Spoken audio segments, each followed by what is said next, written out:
Okay, my name is John Brady from the Mullingar Club in County Cavan. I've been involved in ladies football since 1974. My club won the first ever All-Ireland club final.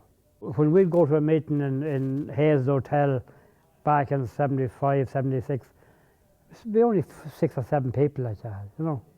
When you go to a meeting now in Dublin, there's 100 people like that, so there is. 75, we played Gerry in the semi-final in Breffney Park, and Gerry beat us naturally enough, but there was only 1 or 2 scores in it. And Gerry was a good team at the time. The Gerry team went on, and they dominated the 80s. I think they won 10 All-Irelands in a row. You know, and I know it was 3 years before that, but even so, like there would have been a lot of them players who had been playing that and would still have been playing up halfway up the 80s, 80. So they would. It's Philip O'Hare is my name, and I've been involved in ladies football from 1980. You were described coming in as Mr. Ulster, is that fair? Well, I think that goes with maybe the years that you're there. Everybody shows a bit of respect for you, which is great. And in 94, April 94, Jack Boothman, the GAA president, came to Down and he said that every county should have a ladies team. Do you remember that? He was at the Down convention in Newcastle that year. He was the guest speaker at the convention, and in his address to the delegates, he said, he gave his address, but and he also said that every county in Ireland should have a ladies football team. It really hit me home that night when I went home, and I sat down and I thought about it, and the next night I wrote out a sheet of paper and invited the clubs, sent out a notification to the 54 clubs in Down to come along to a meeting. Now at that time there was no emails or mobile phones or anything like that. You had to write out the letter, put an address on it, stamp it, and away it went. And it was all work, but it was very worthwhile. I'm Philip Kelly, founder member, one of the founder members of Monaghan Ladies GAA. Way back 1990, we started officially. Probably 89, my own club, Maracloon. Some of our girls, how it started was very funny. We were training, myself and Maurice Kinlan, who would be Neve's father. You would all know him, he was an all-star. We were training the boys team one evening in Maracloon, and Neve and another girl, Susan Maxton, come over to us and she said, if we get players, we'll use trainers. And we said we would. That was a fatal mistake. And it was good in another way. In fact, on the Thursday evening, that was Tuesday, on the Thursday evening, they had 45 girls in the pitch. It took a 14-year-old girl to say it, and she probably went on to be one of the best-known footballers all over Ireland, maybe all over the world. To go from January 1990 to lifting in All-Ireland in Croke Park in October 92. They're the things dreams are made of. It was once in a lifetime for us, because we were the first team to do it, and they were all people you knew and families you knew, and it was great. Did you ever get any negative reaction or any adverse reaction when you were trying to get the ladies football going?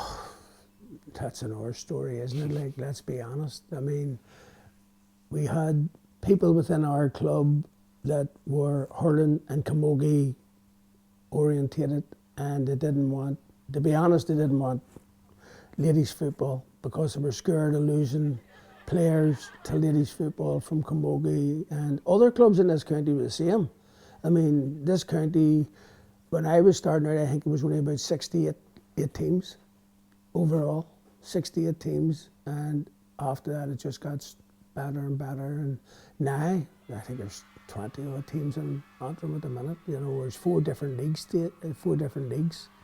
but there was an objection to it, and unfortunately, and even to this day, camogie and ladies football find it hard to work together, find it very hard on scheduling championships and clashes. And what do you do, Jerome? You can only have so many players playing on the one night,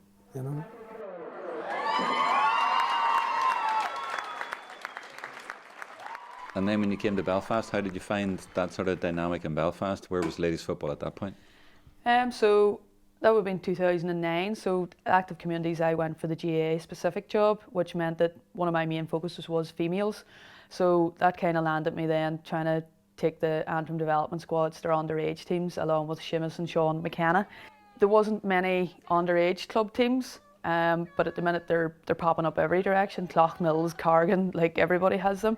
But whenever it first came, there was some clubs, but it was probably still your top 4, top 5, that your Moneyglass, St Paul's, St Bridget's, St Gall's would probably have been your key ones. That if you had have said, look here, I want to play, that would be your main teams. But now you have them every direction. And why then did you get involved so heavily in 1990? I suppose I was involved in Monaghan Club, and I was approached. I was running the youth club in Monaghan at the time, and a lot of girls were wanting to play football. And then I seen that they were trying to form a county board, and I says, right, I'll go down and see what's the story here is, and see can we get. And at that stage I had a daughter of my own. Now she was only just born, but I was thinking, God, if we could maybe do something to bring this on, you know, for these girls of mine.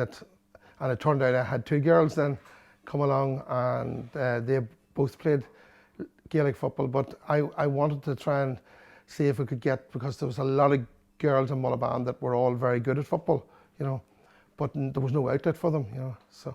Well, do you remember like the first games and stuff when your dad got it going? And yeah, we were absolutely kicked out the door by everybody for plenty of years. But then our first title came in 1987. We won the junior championship in the athletic grounds. We beat Crossmaglen.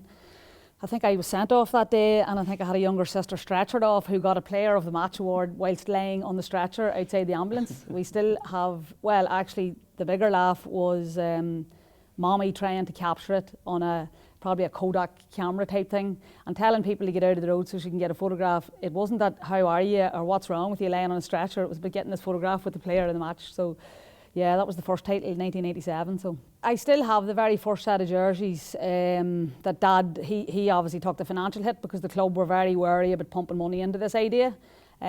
So he bought the first set of jerseys. They actually weren't too bad for a retro jersey back in the day, you know. So the usual, the 3 bands and they were green and black, and as one of the girls says, I can't believe I have Unreal across my chest. So yeah, so that was it really. So that was back in the day. So you know, I was very vocal at the time in our club, even though I was probably only 15 or 16. I was doing PRO in the club when I was 15. It was my GCSE year, and my mother was given out to me because on a Sunday evening I had probably cycled to Mullaban or Silverbridge. I would have threw my bike in the back of the car, got a lift back over the road, and then I had to have a 2-page spread in the Slieve Gullion View at the time it was, and that would have covered all codes in my opinion, so I would have wrote about everybody. So the way I looked at it was, we're entitled to as much grass as anybody, and I would have fought for that, but I wouldn't have went in with the crying the women's card. I just think it was entitlement because we were representing the club, so we paid our membership like everybody else, and we were entitled to a pitch to train on. That's not demanding equality, that's just using common sense really at the end of the day to pull more people from the same pool. Well, my name's Joe Lagan. I'm from the Waddy Games Club in Glen and Derry. And for my sons, I have worked on ladies football from 1999 till the present time. And it all boils back to a young lady called Leona McEldowney, whose father was a referee at the time, and in the men's game. And in '93, Derry won a Sam, and she wanted to know why could the girls not have a chance to win something like that and have a big celebration like we had in Mahara in '93.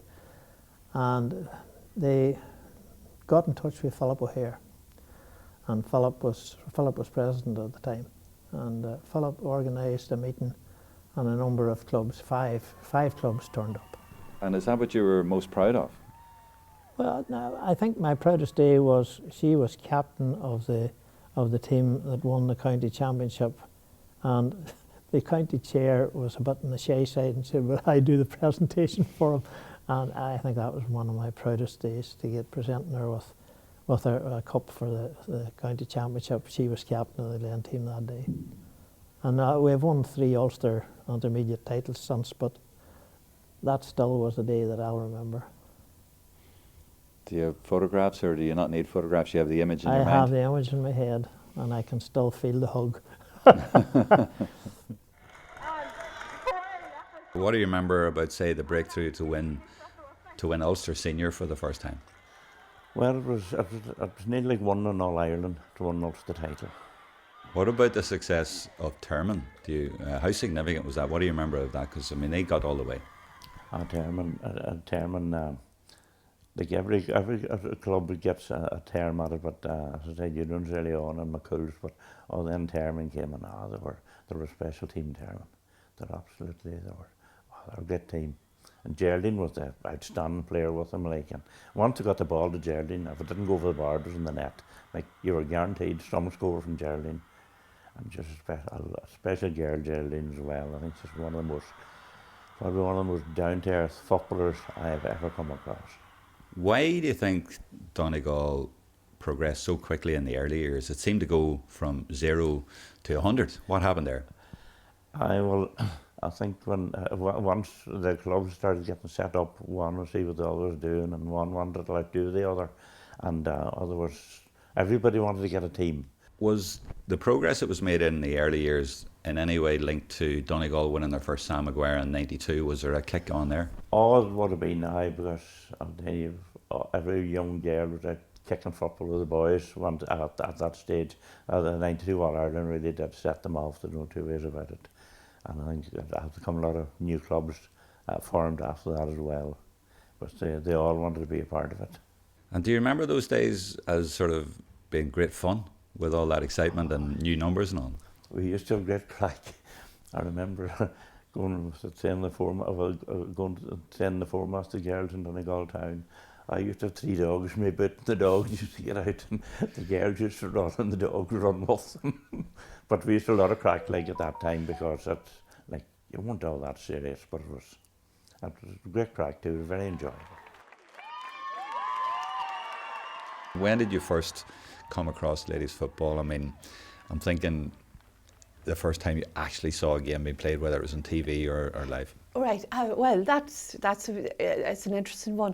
I'm sure you know Mickey Hart, the Tyrone manager and the Derry president, or had been Derry manager. I taught with him in St Kieran's Ballygawley, and we were a great camogie team, and the first Newton Butler. And he said to us, you know, or to me when I was teaching with him, will you come down to a blitz in Coyle? And I said, oh yeah, well, we definitely will, you know, it's a football blitz.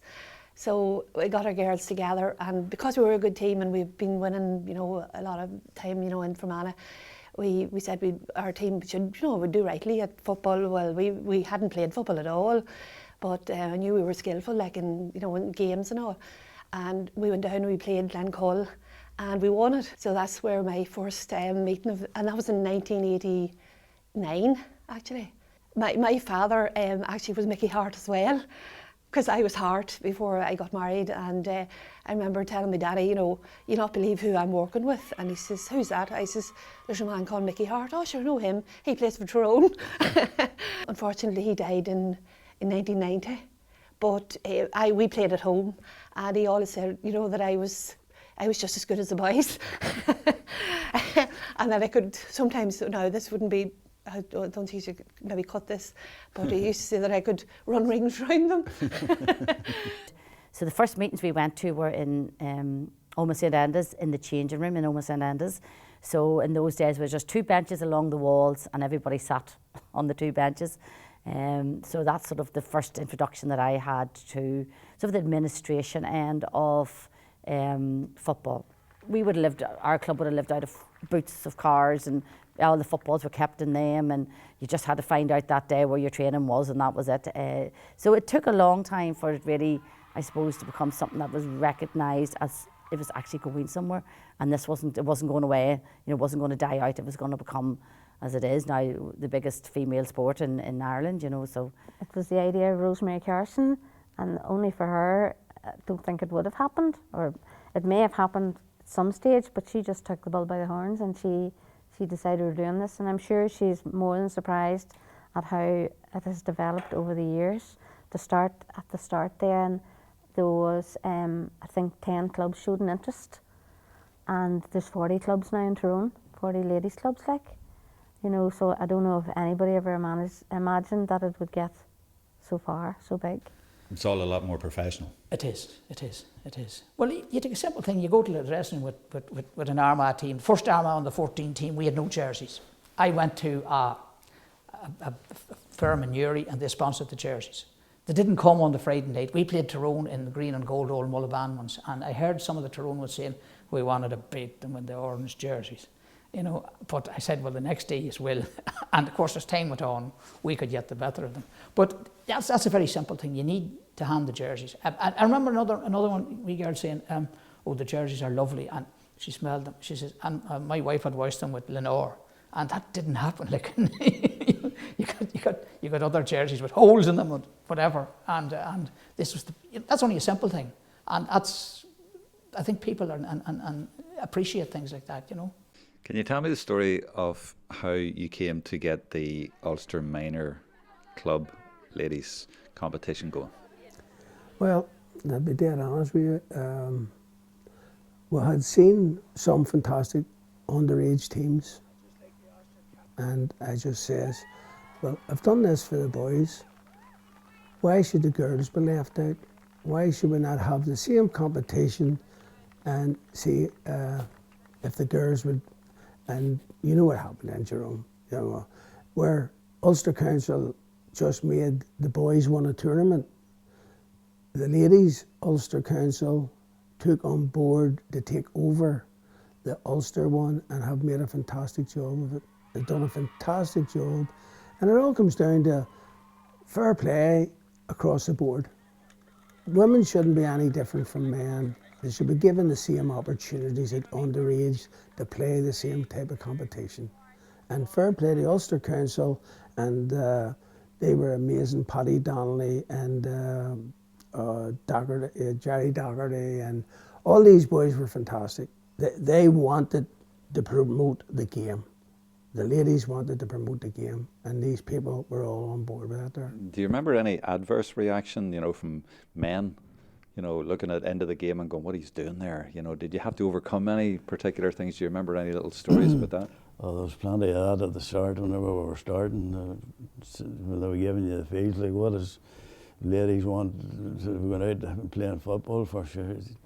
Is there only damaging the ground? And they said that the women should only be making the tea and sandwiches, you know, but we all know that has changed. And now, from the Gaelic from Oz are out, it's the men that's making the tea and sandwiches. And the Gaelic from Oz is one of the greatest things that ever was. You know, like the numbers, and it's gone sky high.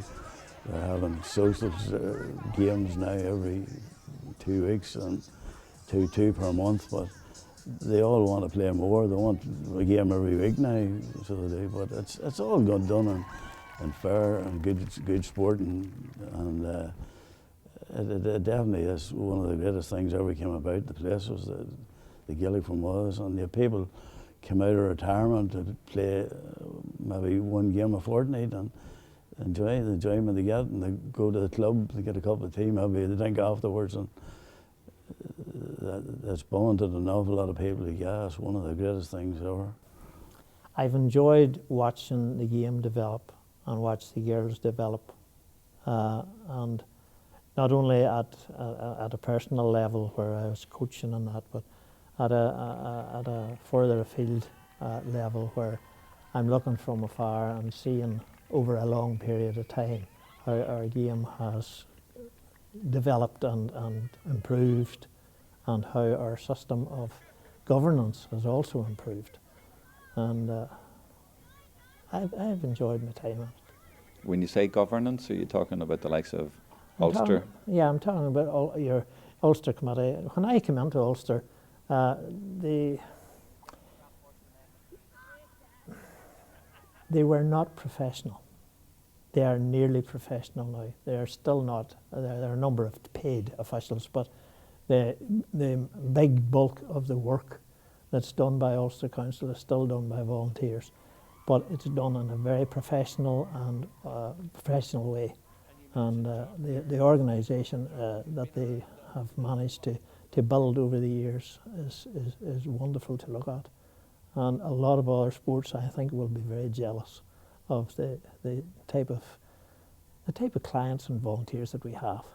It's amazing. I can't believe it's actually, you know, what are we now? Are we 30 years? I think from you know, we started or more. It's been amazing. It's been a. I don't know what we'd do without ladies football. I mean, we'd have nothing really, you know, because I think it's been a great thing for mental health and children's health and for fitness and for socialising, and it really is a wonderful thing to be involved in. I think it'd be such a shame if we never had it. You know, what would we have done? I don't know what we'd have done without it. What have you been most proud of in all your involvement with ladies football at the 3 different levels, at club, at county, province and national, 4 different levels? What are you most proud of? Just the proud of the way that the whole thing has grown within Tyrone. Even during my 10 years, you know, it went from strength to strength. In 2004, Féile was in Tyrone, and the ladies clubs hosted all the Féile teams. 2005, we hosted Congress in the Glenavon and Cookstown, which was a great weekend. We'd be very proud of that we were able to do that. And just the way that it has grown and developed over the years. I suppose ratings-wise, if you looked at it over the 50 years of ladies football in Ulster, you'd probably have to put Monaghan at number 1. I think so, yeah, because like from 1990 right up to the present day, they have had some great years, and you know, players, officials, clubs, referees. Yeah, we've been involved from the very beginning in it really, and you know, there's still a strong this day, the Monaghan representation and all sorts of stuff. So yeah, they'd have to be the number. I think they'd have to be the number 1. Cavan were at before us, but you know, on a smaller level, and you know, they wouldn't have been as successful as Monaghan was. So if you went back through the history books, Monaghan at the minute would be the most successful club in Ulster. I'd say by quite a bit. Or county, rather than club, county. So I think they'd have to be number 1 at the minute, yeah. We're very proud of how well we've done within Ulster. We have certainly kept with the county boards, and that would be one of the big things. The county board are very much part, and their delegates that come to Ulster County are very much part of what happens in Ulster. And we listen to them, and we follow them, and we ask them, and we ask them to tell us what they need. We're very lucky to have 5 full-time staff now within Ulster LGFA, and we're also very lucky for the connection you have Ulster GA. We have a member sitting on their management committee, and we have a great working relationship with them, and we talk about integration. Integration's already taken a big part here. People would say there's a long way to go. There is, but there's steps being made. I think we've always tried our best within Ulster LGFA to be offering what the counties need, and trying to provide as much support and encouragement to them as they need. And I think we've always worked towards that, and that's all we can ask for. You were the first Ulster registrar. How do you look back on the significance of that and your own input at Ulster level down the years? In 1984, we had 130 registered from 5 teams, and today we have almost 6,000 registered players. We have 237 teams and 42 clubs now playing football from what it was 5. So the numbers has really up, and if it keeps going on the way it is, Lord knows what it's going to end at. But the same in county football too. Like, I remember going to my first All-Ireland final way back in the early 90s, and Waterford were playing a big team then, they were the All-Ireland champions, and the crowd at that All-Ireland final was 3,000. And there, the year before COVID, we were touching the 60,000 mark. And it makes you wonder, like, in another 10 or 15 years, will Croke Park be sold out? because it's only 80,000, not 20,000. And I can see that happening within the next 10 to 15 years. And what achievement that would be for ladies football would be absolutely unbelievable. But could you bring it down to an Ulster level? What do you want to see in the next few years from Ulster, and how can they sort of lead the way, if you like? One of the things I insisted on this year was that the Ulster finals would be a free day for everything else, and we would make it an occasion. And we had lots and lots of, well, we didn't have bouncy castles because there's an insurance issue with that, but we had lots of other things, face painting and juggling and etc., all that sort of thing. And we had the first year we had that up in Owenbeg. It was a fantastic crowd at a fantastic occasion. Donegal and Armagh. Donegal won the match for the last kick of the game. That's history, that's fine. We got them last year in Clonus. But that's the way where we'd like to go, to make it an occasion, to make it basically part of family life. That there'd be as many men's fixtures, or women's fixtures in the field as men's fixtures. Need more pitches, need more facilities. But that's the challenge. That is where it's going to be, and we'll get there. We have that. We've all 9 county teams now. Another thing used to happen was such a team wouldn't field. That doesn't happen anymore. All counties have their panels of players, coaches, discrete panels, play their games. There were no National League games postponed in the last couple of years because county couldn't field. And all 9 Ulster teams participated, and let's keep it like that. So we're looking at, as part of plans within the LGFA anyway, each of the provinces put their really strategic plan together. This plan will be for the next 5 years. We hope to launch it within the next month. And the idea of it is trying to build on the success that we have had in terms of, and there's numbers out there which are important in terms of that. We're now 301 teams in Ulster. It's up 25% since we did our last plan in 2019. So that's 50 odd new teams in terms of that. But teams like Clock Mills now have a ladies team in terms of in North Antrim. So we're moving in the right direction and getting people into their games. Our membership in 2019 was just down around 20,000. When we looked at it last year, it was 42. It's tipping 44 at the moment. So the numbers are there in terms of that. So in marketing terms, the product's right. People want to be involved and want a part of it, which is really great. We need to reflect that back, their expectations, aspirations, that we have a structure in place that allows us to do that bit. So when we looked at strategic plan, there's pillars in that'll help us along that road. So who are our people in terms of how do we bring them in? How do we put pathways in place for administration, referees, umpires, players, coaches? Everybody's involved in that. How do we build that along in terms of our game, in terms of how do we develop our game? So in Ulster we can't really develop counties or develop clubs, but if we can put plans in place or help them to help themselves, which we've done this year through development plans, and money's available to that bit, so hopefully that will encourage them to build again and the benefit of that bit. Our presence is, I think, one of the key ones, and no better exponent of that in terms of showing what we have to offer will draw people in. But we need to be clever going forward in terms of, and look at a wider audience. We need to look at an audience which isn't of our community. We need to look at newcomers, look at other communities, and draw as many people in, and be strong and confident about what we have to offer in terms of that. It's good, people want to be part of it, and let's grow to the next stage. We need to have more strategic business partnerships and bringing people in. We have an audience there of young females in terms of that, which is a well-marketed audience. So how do we reflect that back and conscious of what we're dealing with, that they get other partnerships? So we have started that, and we have strong partnerships with like MFC.